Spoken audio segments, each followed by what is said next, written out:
안녕하세요. 한국 북큐레이터 협회 이사 신유아입니다. 오늘도 북큐레이션을 한번 해볼까요? 자, 오늘의 주제는 나입니다. 나라는 사람. 이 세상의 주인공은 누구? 바로 여러분이에요. 여러분. 자, 그러면 나라는 사람은 어떤 사람일까요? 여러분들은 마음에 상처가 있을 때 어떻게 다스리시나요? 나는 누구일까요? 한번 알아볼까요? 자, 두 권의 책 소개해 드릴게요. 첫 번째는 카롤린 달라바라는 작가가 그리고 쓴 책이에요. 요게 뭐냐면 바로 요 책입니다. 자, 보이시죠? 요 책인데 나는 카롤린 달라바 프랑스에서 어린이책 작가이고요. 일러스트레이터로 활동하고 있다고 합니다. 프랑스의 유명한 아동 도서 출판사들과 꾸준히 작품 활동을 하고 있는 작가라고 해요. 자, 나는, 짜자잔, 집에서 나는 엄마. 집에서 나는 엄마. 자, 근데 구멍이 뚫려 있어요. 그쵸? 얼굴은 이렇게 있고. 직장에서 나는 의사. 네. 집에서는 엄마. 직장에서 나는 의사. 자, 그 다음에 영원히 나는 너의 아빠. 집에서. 그런데 영원히 나는 엄마, 아빠의 아이. 네. 나라는 사람은 아버지, 어머니, 할머니, 할아버지의 이제 아들인 거죠. 나는 엄마, 아빠의 아이. 자, 놀이터에서 나는 즐거운 아이. 자, 그럼 다른 역할로 교실에서 나는 공부하는 학생. 이렇게 되어 있고요. 학교에서 나는 영어 선생님. 수요일에 나는 드럼 치는 학생. 이렇게 되어 있는데 이 책이 저는 참 좋은 게 뭐냐면은 아이들에게도 그리고 청소년에게도 어른에게도 좀 나라는 사람에 대해서 생각해 볼 수 있는 것 같아요. 근데 이게 심도 있게 생각을 해본다는 것이 아니라 나의 어떤 역할, 우리는 한 집안에 저 같은 경우 딸로서, 학원에서는 강사로서, 방송할 땐 또 아나운서로서, 글을 쓸 땐 작가로서의 역할들이 있잖아요. 1인 몇 개의 역할들. 그런데 이 책은 이렇게 이 앞에 볼까요? 학교에서 나는 영어 선생님인데 수요일에는 나는 드럼 치는 학생에서 한 사람이 갖고 있는 역할에 대해서 좀 생각해 볼 수 있어서 좋고요. 그리고 또 여러분들도 이 책을 읽음으로써 생각을 해볼 것 같아요. 나는 월요일부터 금요일까지는 직장인이야. 나는 토요일, 일요일 나는 뭐지? 토요일, 일요일은 나는 악기를 배우는 사람이구나. 요렇게. 이 그림도 이 색감 참 예쁘죠? 색감도 참 예쁘고요. 이 그림 안에 이렇게 동그라미, 이거 참 아이디어 같아요. 우리 작가가 머리가 좋은 것 같아요. 얼굴은 똑같죠? 근데 활동하는 모습만 이렇게 바꿔놓은 거죠. 자, 봐요. 매일매일 나는 친절한 버스 운전사. 그런데 오늘 나는 버스를 탄 손님. 예를 들어서 내가 720번을 운전하는 버스 운전사인데 집에 갈 때는 그 버스를 안 타고 360번을 탄다. 그럴 때는 손님이 되는 거죠. 그래서 나라는 사람의 역할 확인할 수 있는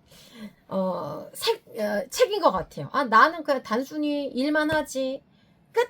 나는 단순히 집에서 아들이지 끝. 그게 아니라 나라는 사람의 역할을 생각하고 또 한 번 더 확인해 볼 수 있고 이런 것 느끼는 그런 책. 나는. 자, 여러분들은 어떤 역할을 하고 있을까요?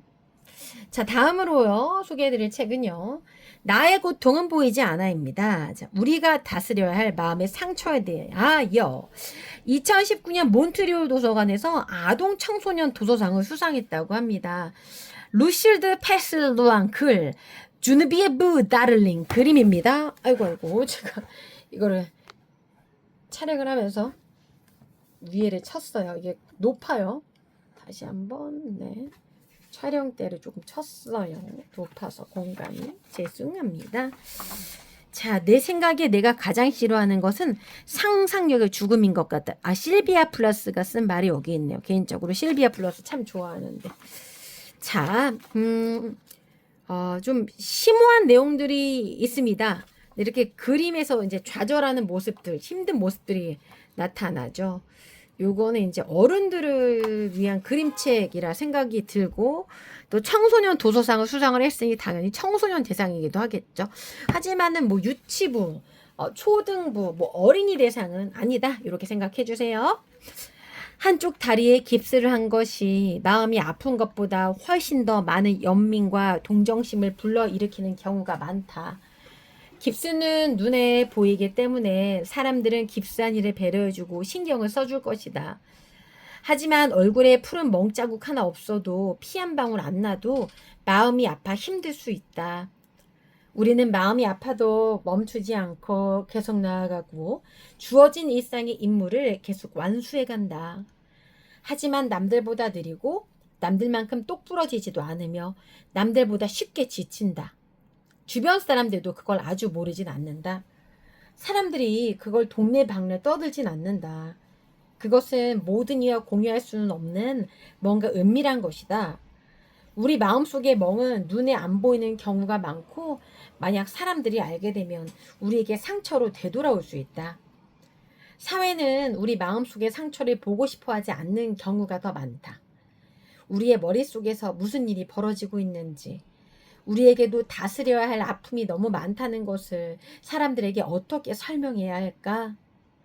폭발할 것 같은 이 심란한 마음을 그들에게 어떻게 이해시켜야 할까? 우리 마음속을 가로지르는 폭풍과 터질 듯 분출하는 감정들을 그들은 이해하기 어려우리라. 그런데 만약 그들에게 설명해야 한다면, 자, 여러분 보세요. 옆에 이제 설명을 해놨어요. 글을 써놓고 오른쪽에 그림을 이제 그려놨는데 표정 보세요. 좀 지쳐 보이죠? 힘들어 보이는 표정 묘사가 참 좋습니다. 만약 그들에게 설명해야 한다면, 내 침대는 나를 끌어당겨 삼켜버리는 바닥 없는 우울이다. 와, 너무 슬퍼요. 이 그림 보세요.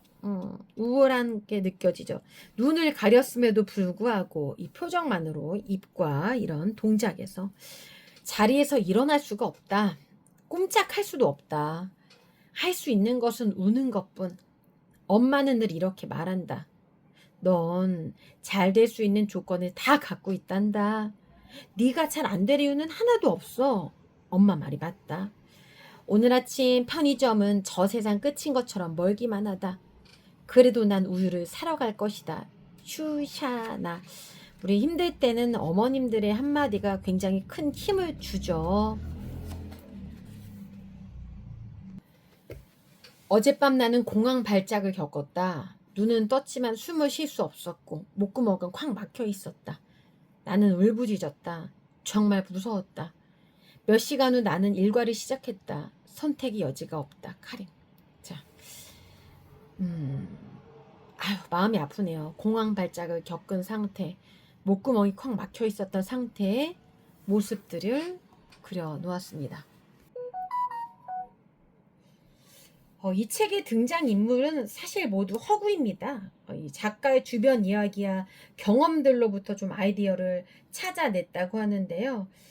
이 책의 글과 사파 모두 좀 현실과 닿으려고 애쓴 흔적이 조금 보입니다. 힘들어하는 청소년들 대상으로 이 책의 그 좋은 점은, 긍정적인 부분은 힘들 때 도움을 받을 수 있는 전화번호를 이렇게 좀 다 출판사 측에서 적어 놓았어요. 뭐 상담이라던가 긴급 전화번호들 이런 것들을 이렇게 뒷부분에 적어 놨는데요.